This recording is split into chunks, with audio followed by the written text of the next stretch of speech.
মিনিটে শেষ করেন, বাকি কথা টক শোতে বলবেন। ধন্যবাদ। কথা বলেছেন যে উনি জন্ম হয়েছে অনেক পরে, তিনি নিজেই তার ভুল সংশোধন করেছেন। তার পিতা এখনো জীবিত আছেন এবং তিনি জানিয়েছেন যে এটা ভুলক্রমে তিনি কথাটি বলেছেন। আরও একজন সদস্য এই সম্বন্ধে বক্তব্য রেখেছেন, ভুলক্রমে ভুল হতেই পারে, এটি ইচ্ছাকৃত ভুল নয়। মান স্পিকার, আমি আসলে বলতে চাই আমি জামালপুরের মেয়ে, আমি নকশিকাথার এলাকার মেয়ে, আমি ব্রহ্মপুত্র নদের এলাকার মেয়ে এবং আমি সবজির এলাকার মেয়ে। অথচ আপনি জানেন মান স্পিকার, আমাদের যখন মৌসুম আসে তখন সবজি উৎপাদন যা হয় সেটা রক্ষণাবেক্ষণ করতে পারি না। আপনার মাধ্যমে আমি চাই আজকের অর্থমন্ত্রী উনি যেন হিমাগার তৈরির ব্যবস্থা করেন আমাদের এলাকায়, যেটা সারা বাংলাদেশে পরবর্তীতে কাজে লাগবে। মান স্পিকার, আমি আর একটু কথা বলতে চাই, সেটা হচ্ছে গত মহান জাতীয় সংসদে আপনার একজন মুক্তিযোদ্ধা নিয়ে কিছু কথা বলেছিল, আমি সেই কথা বলতে চাই। মহান জাতীয় সংসদ পরিচালনার জন্য মান স্পিকার প্রতি মিনিটে 2,72,000 টাকা খরচ হয়। এখানে বিরোধী দল আলোচনা করে পর্দা, বালিশ, মেশিন, মাইক্রোওয়েভ এইসব আলোচনা করে এবং আরো আলোচনা করে কার বাবা দাদা মুক্তিযুদ্ধে শহীদ হয়েছে। আমি আপনার মাধ্যমে বলতে চাই মান স্পিকার, যিনি সংসদ সদস্য বলেছেন উনার বাবা মুক্তিযুদ্ধে শহীদ হয়েছেন, অথচ উনার জন্ম হয়েছে 1981 সালে, 10 বছর পরে জন্ম হয়েছে। আমি আপনার মাধ্যমে জানতে চাই মায়ের গর্ভে থাকা ব্রণ কি 10 বছর কারো পেটে থাকে? মান স্পিকার, আমি শুধু এই কথাটা বলতে চাই, মুক্তিযোদ্ধাই যে হতে হবে সংসদ সদস্য হওয়ার জন্য এটা কোনো কথা না। সংসদ সদস্য হওয়ার জন্য জনগণের জন্য কাজ করলেই হয়। সেইখানে এই মহান জাতীয় সংসদে অসত্য কথা বলার কোনো জায়গা থাকতে পারে না মান স্পিকার। তাই আমি বলছি আগামীতে আপনারা মুক্তিযোদ্ধা হন, মুক্তিযুদ্ধের জন্য জীবন দিয়ে দেন, আমাদের দুঃখ নাই, কিন্তু এইভাবে অসম ভুলভাল আপনারা বলবেন না মান স্পিকার। আমি জামালপুরের নকশিকাথার কথা একটু বলতে চাই। সেটা হচ্ছে জামালপুরের নকশিকাথা সমগ্র বিশ্বে পরিচিত এবং সেই নকশিকাথা যাতে আগামীতে আরো ভালোভাবে কাজ করতে পারে সেই জন্য। ধন্যবাদ মাননীয় সদস্য। মাননীয় স্পিকার, আপনাকে ধন্যবাদ। মাননীয় স্পিকার, দীর্ঘ 2 দশক পর বড় স্বপ্ন ও মানুষের আকাশচুম্বী প্রত্যাশার চাপ মাথায় নিয়ে রাষ্ট্র ক্ষমতায় এসে প্রথম বাজেট পেশ করেন 4 মাসের সরকার। 2026-27 অর্থ বছরে 9,38,000 কোটি টাকার বাজেট প্রস্তাব করেন সরকারের মাননীয় অর্থমন্ত্রী আমির খসরু মাহমুদ চৌধুরী। আমি আজকে আপনার মাধ্যমে মাননীয় প্রধানমন্ত্রী এবং মাননীয় অর্থমন্ত্রীকে জানাচ্ছি ধন্যবাদ এবং অভিনন্দন। মাননীয় স্পিকার, এবারে বাজেটের শিরোনাম গণতান্ত্রিক, মানবিক, অন্তর্ভুক্তিমূলক অর্থনীতির অভিযাত্রা। মাননীয় স্পিকার, সাবেক অর্থ উপদেষ্টা সালেউদ্দিন আহমেদ বলেছেন এবারের বাজেট জনতুষ্টিমূলক বাজেট। অর্থমন্ত্রী বলেছেন অর্থনীতি ঘুরে দাঁড়াবে 4র্থ বছরে। মাননীয় স্পিকার, অথচ বিরোধী দলের বন্ধুরা বলেন এ বাজেট নাকি উচ্চবিলাসী বাজেট। আমি দ্ব্যর্থহীন কণ্ঠে বলতে চাই,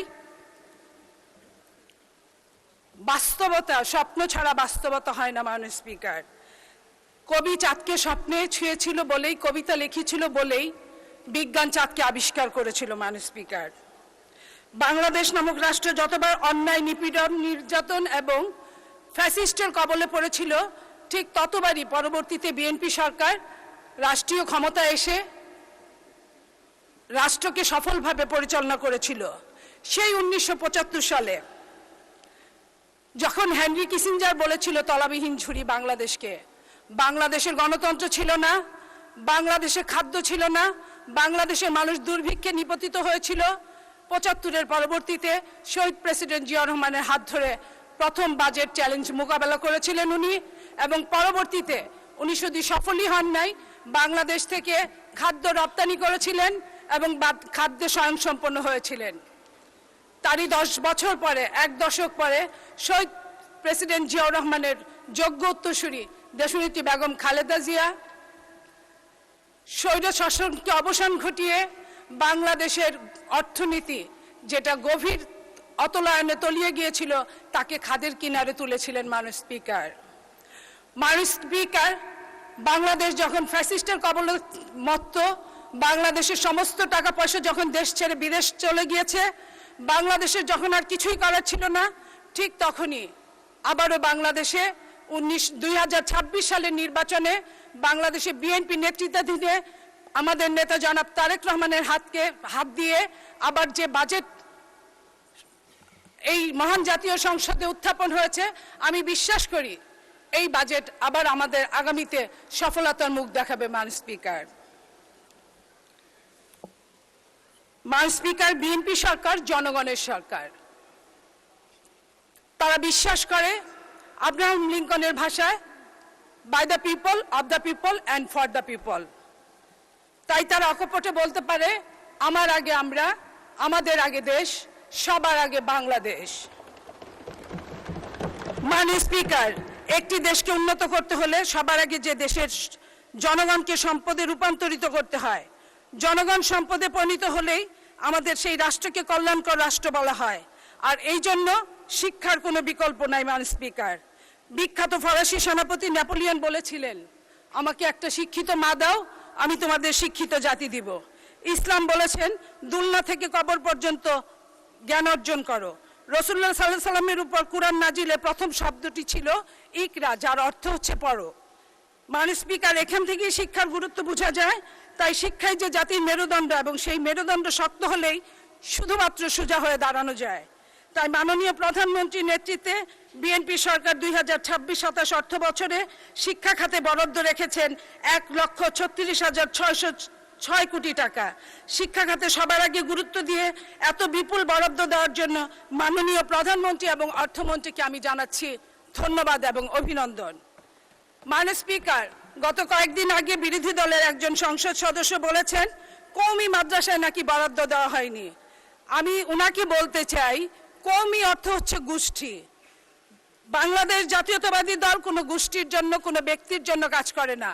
বাংলাদেশ জাতীয়তাবাদী দল, বাংলাদেশের নেতা জনাব তারেক রহমান সমগ্র বাংলাদেশের জন্য কাজ করে। মাননীয় স্পিকার, কবির ভাষায় মাননীয় স্পিকার আমি বলতে চাই, এখন যৌবন যার, যুদ্ধে যাবার তার শ্রেষ্ঠ সময়।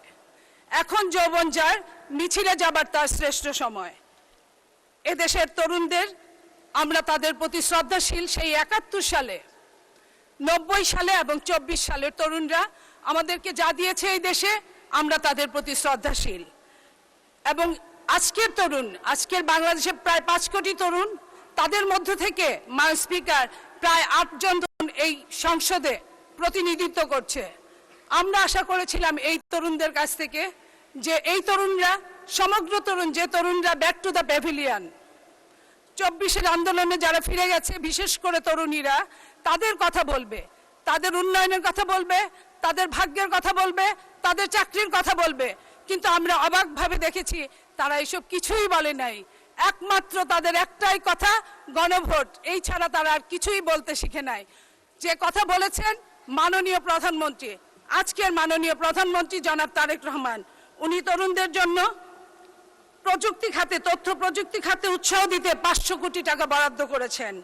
তাদের মানব সম্পদে পরিণত করতে যুব ও ক্রীড়া মন্ত্রণালয় 2,558 কোটি টাকা বরাদ্দ দিয়েছেন, যা গত বছরের থেকে 762 কোটি টাকা বেশি। মাননীয় স্পিকার, এছাড়া স্টার্টআপ, ফ্রিল্যান্সার, কন্টেন্ট ক্রিয়েটরদের জন্য বিশেষ সুযোগ সুবিধা দিয়ে তাদের উৎসাহ দানের ব্যবস্থা করা হচ্ছে। মাননীয় স্পিকার, এবং 9 বছরের জন্য আগামী ভ্যাট প্রথা তুলে দেওয়া হয়েছে তরুণদের এই স্টার্টআপে। মাননীয় স্পিকার, তরুণ পেশাজীবীদের জন্য করমুক্ত আয় সীমা 3.5 লাখ থেকে বাড়িয়ে 4.5 লাখ করা হয়েছে। মাননীয় স্পিকার, স্বাস্থ্যই সম্পদ, অথচ বাংলাদেশের জনগণ অসুখ, হাসপাতাল, ডাক্তার, চিকিৎসা নিয়ে যার পণ্যায় অসুখে থাকে। বিএনপি সরকার 2026-27 অর্থ বছরে আগের অর্থ বছরের দ্বিগুণ, প্রায় 69,409 কোটি টাকা বরাদ্দ রেখেছেন, যা জিডিপির 1.01%। মাননীয় স্পিকার, স্বাস্থ্য খাতে সার্বজনীন ও ন্যায়সঙ্গত স্বাস্থ্যসেবা নিশ্চিত করা, চিকিৎসা কেন্দ্রিক ব্যবস্থা থেকে প্রতিরোধ কেন্দ্রিক ব্যবস্থা রূপান্তর করা, গ্রামীণ প্রান্তিক জনগোষ্ঠীর কাছে স্বাস্থ্যসেবা পৌঁছে দেওয়া, মাতৃ ও শিশু স্বাস্থ্য, পুষ্টি ও টিকাদান কর্মসূচি জোরদার করা এই বাজেটের লক্ষ্য। মাননীয় স্পিকার, 1 লক্ষ স্বাস্থ্যকর্মী ও 5,000 চিকিৎসক এই 1 বছরে নিয়োগ দেওয়ার উদ্যোগ নেওয়া হয়েছে মাননীয় স্পিকার, যার 80% নারী। এটাই হচ্ছে আমাদের জন্য, সমস্ত নারী সমাজের জন্য অত্যন্ত আনন্দের কথা না মাননীয় স্পিকার। মাননীয় স্পিকার, একটি দেশের স্বাধীনতা সার্বভৌমত্ব রক্ষার জন্য চাই চৌকস, দক্ষ, সাহসী ও সুশিক্ষিত বাহিনী। বর্তমান বিশ্বায়নের যুগে শত্রুর মোকাবেলা করে মাতৃভূমিকে রক্ষা করতে হলে উন্নত যুদ্ধের সরঞ্জাম আর তার প্রতিরক্ষা খাতে বড় অর্থ বরাদ্দ দেওয়া একান্তই দরকার। আমাদের মাননীয় অর্থমন্ত্রী এই খাতে 42,291 কোটি টাকা বরাদ্দ করেছে। মাননীয় স্পিকার, বিএনপির জনবান্ধব বাজেটের দিকে লক্ষ্য। ধন্যবাদ মাননীয় সদস্য। আচ্ছা, আর 2 মিনিট, আর